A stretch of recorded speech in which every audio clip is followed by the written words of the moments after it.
بسم الله الرحمن الرحیم. السلام علیکم ډیر ویورز. څرنګه چې ما خپل لیکچرز تاسو سره شیر کول شروع کړلی، په هغې کې ما ام سی کیوز ټایپ لیکچر تاسو سره شیر کول. نو په هغې کې یو لیکچر و، په هغې کې د موډ خبره کېده، موډ ان انګلیش ګرامر. سبجنکټیو موډ یو ټاپک و، هلته کې هغه مونږ کلیر کړی. خو بعضې ملګرو کمنټ کاوه چې سبجنکټیو موډ څه ته وي، نو په دې باندې مې ته ویډیو راوړه. نو دا زموږ سره موډ ان انګلیش ګرامر په هغې باندې دا یو ویډیو ده، او دا به مونږ په کم پلی لیست کې ولوچو، نو هغه دی بیسکس فار اس اس ټي جنرل. نو دا سبجیکټ دا موډ چې کوم دی، دا ټول ویډیو سره شریکوم چې زموږ سره څو موډ دي. نو دلته ګورئ یو انډیکیټیو موډ دی، بل چې کوم دی دا درې موډ دي. یو انډیکیټیو موډ دی، دویم دی امپیریټیو موډ، ټیک ده، او دریم چې کوم دی هغه دی زموږ سره دریم دی کمپیریزن، دریم چې کوم دی هغه دی سبجنکټیو موډ. نو دا درې موډ دي زموږ سره په انګلیش ګرامر کې، ټیک ده.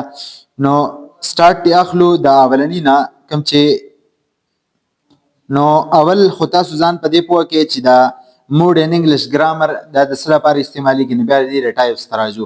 اوس غوږ کې دی. موډ refers to the form of a verb that shows the speaker intention, attitude or mental state. موډ چې کوم دی دا څه ته ریفرنس ورکي؟ د سپیکر انټینشن ته، د سپیکر اراده څه ده، د هغه رویه څه ده، دغسې د هغه منټل سټیټ څه دی، رایټ ناو هغه کوم سوچ کی.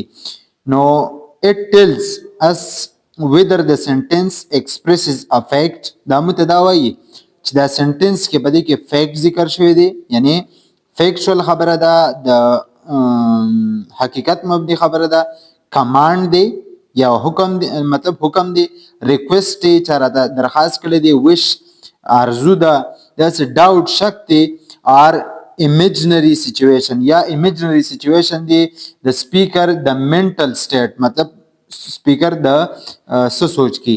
اوس موډ په اسانه سره موږ ته د سپیکر انټینشن، اټیچیوډ یا منټل سټیټ ښیي. ټیک شو.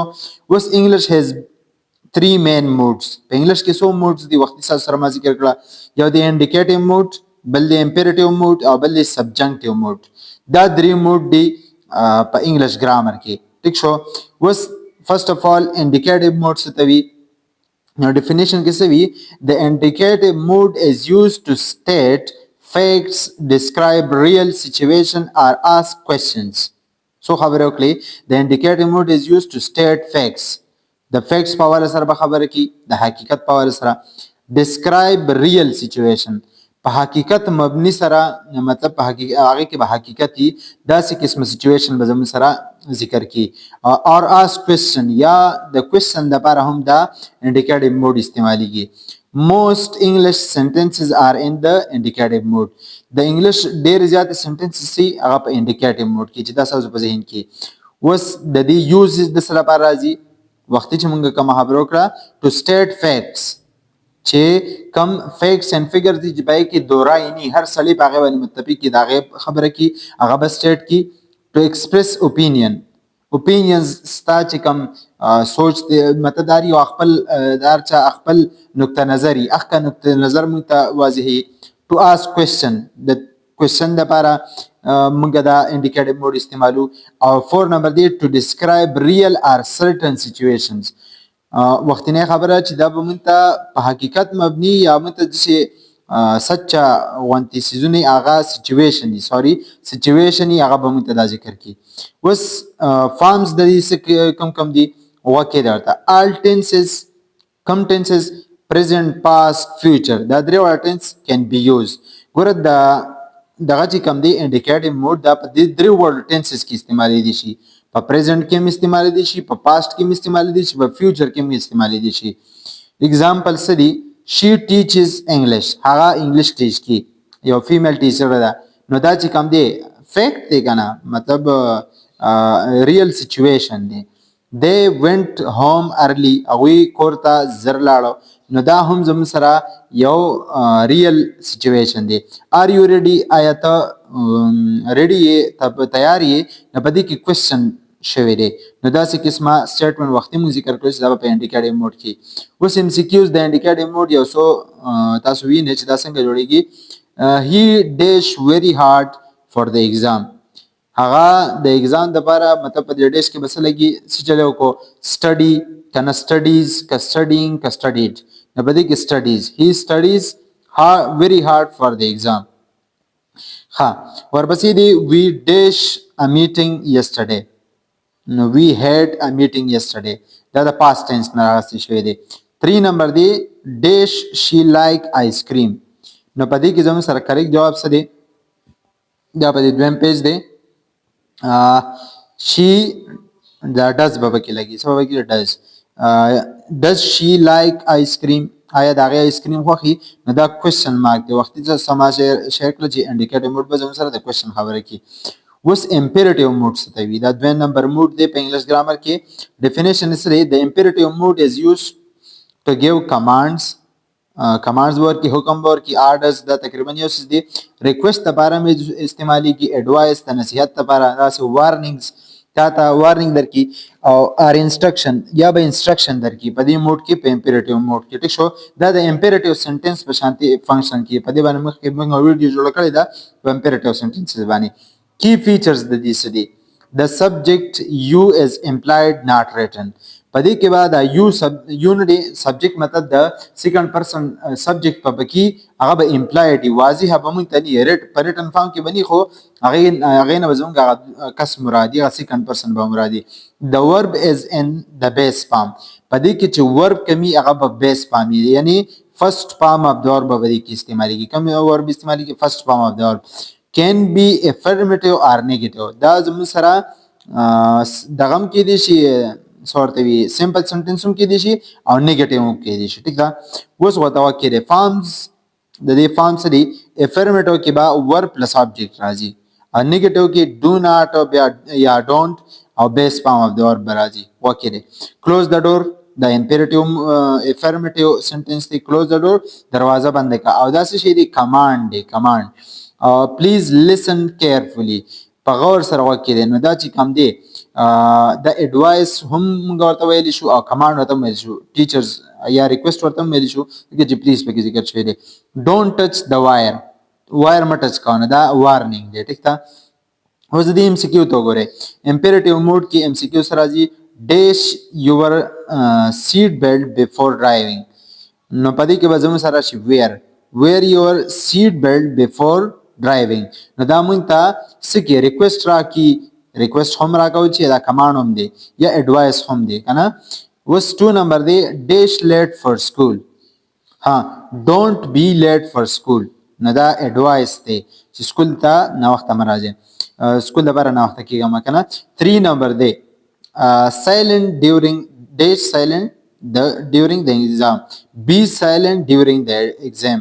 چې ټیچر ایگزام اخلي او هغه کمانډ ورکی آرډر ورکی چې پلیز خاموش په دې ایگزام کې خاموش کینه پیپر په خاموشي سره کوي. نو دا آرډر دی کمانډ دی. ټیک ده. اوس 3 نمبر په دې کې چې کوم موډ دی هغه دی سبجنکټیو موډ. په کوم کې چې موږ په هغه ویډیو کې خبره کړو. نو د دې ډیفینیشن څه دی؟ the subjunctive mood is used to express wishes. دا به wishes مطلب کوم چې سړی د چا د لپاره دعا کی پاره کې به استعمالي کی. سجیشن چاته د نصیحت کې ډیمانډز یا د چا نه غوښتنه کې ډاوټس یا شک وستا اور بل سلاید کې څه دي اور unreal imaginary situation. دا به unreal imaginary situation چې کوم چې خیالي دنیا د هغه په اړه کې خبره کی. ها it often describes situation that are not real or not certain. دا د هغه سچويشن په اړه کې خبره کی چې هغه به ریل نه دا هغه به د حقیقت سره سواسته نه سرټن بني حقیقت والا بني. ها اوس د سبجنکټیو موډ اولنی کوم موډ چې کوم دی هغه د پریزنت سبجنکټیو. د دې فارم څه دی بیس فارم اف دور برازي او دا غي سره به نو اس ار ټنس چینجز. په د دې سره به اس نه اډ کیږي لکه د هی شي اټ هغه پروناونس رم اس ایز د ورب سره اډ کو کنه هغه به بکینی او ټنس چینج به هم ني. ټیک ده. اوس وکړه used after suggest دا چې کوم present subjunctive دی دا د suggest نه وروسته راځي د insist نه وروسته راځي د demand نه د recommend نه د request نه د essential نه او د important نه. اوس وکړئ دی I suggest that he study harder. زه سجست کوم چې هغه ته سټډي سخت سټډي وکړي د مطلب مهنت وته پکار دی دا I suggest چې موږ کوم ورډ استعمال کوو دا زموږ سره په دغه کې ټینس د سنټنس سم د څه پته لګي چې دا زموږ سره سبجنکټیو موډ دی پریزنت سبجنکټیو موډ دی. It is important that she be present. دا ضروری ده چې هغه دی. It is important پکې بیا راغلی دی ټیک ده نو دا هم present subjunctive mode دی. اوس past subjunctive ستوي د دې فارم بسنګي past tense پر راغلي او verb به کې راځي and is used for all subject د هر یو subject لپاره به ور استعماليږي دې ته ونه کتي کیږي چې دا زموږ سره singular دی کا plural دی ټیک ده.